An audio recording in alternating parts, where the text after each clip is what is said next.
Hello and welcome back to The Last Caretaker, and thank you for joining me through this culinary guide.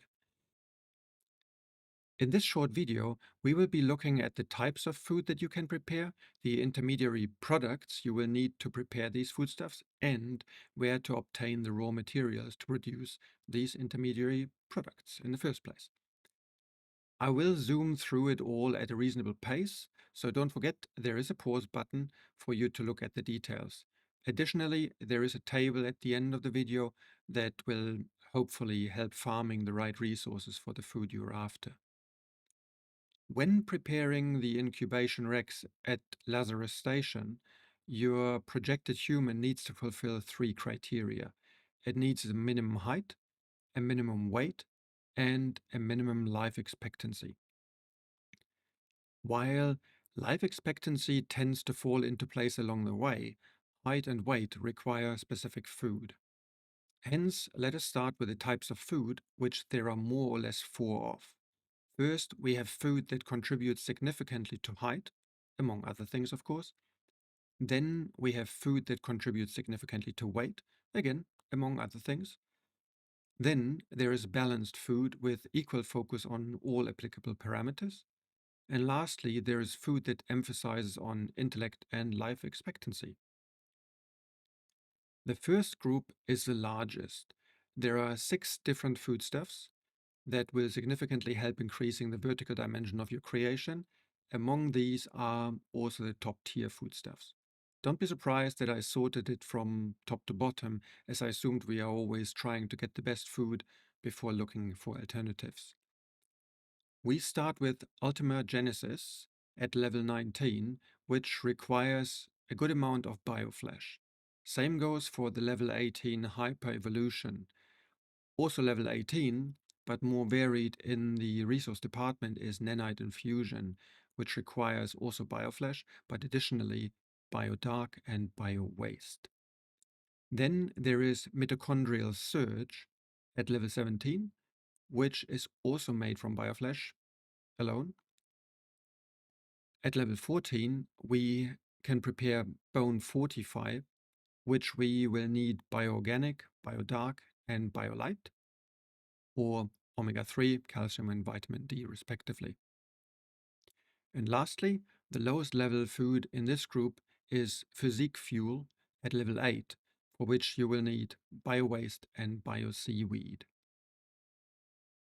Since it is so easy to gain weight, don't we all know? There are only 2 recipes that boost the horizontal dimension of your creation. We have muscle fortification at level 13, for which you will need together bioorganic, biodark, and biolight. And we have the first one of the level 10 foods, stuffs, high fat, and that is made from bio wheat and, what a surprise, bio waste. Likewise, the balanced food group only has 2 members.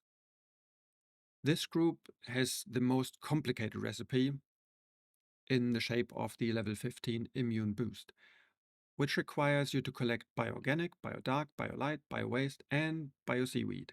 Merry Christmas! Secondly, we have the other at level 10 foodstuff, the Nutri-Core, which, just like high fat, is made of seaweed and waste. Very yummy, isn't it? The final group, the one that turns your creation into a know-it-all, features 3 recipes. We have there the Neuro Boost at level 15 and the level 14 Endura Growth, both requiring bioorganic, biodark, and biolight. And lastly, there is Mind Surge, which we learn at level 11, and that requires bio-seaweed and bio-waste. Please note at this point, the top tier foodstuffs will of course buff intelligence, life expectancy, and strength more than these 3. Looking at all this, my advice is don't convert things like bioflesh or bio-seaweed into diesel or petrol. They aren't as abundant as the others, and you will need them for food preparation. Additionally, if you watched the previous episodes, if you didn't, go and do it, you will remember that I pointed out the horrific power and water requirements of the food processor. So make sure you have your food prepared before you start the human growth process.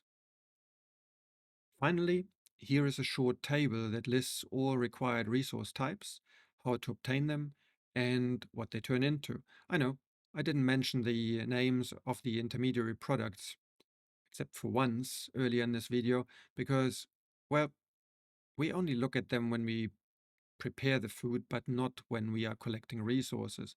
Hence, I stuck with the resource names. Now, if that isn't an excuse, I don't know what is. Anyway, thanks for watching and sticking around until the end. I hope you enjoyed it, and if you did, smash that like button, and I'm looking forward to seeing you again in our future adventures, in this game or others. Have a wonderful day. Take care.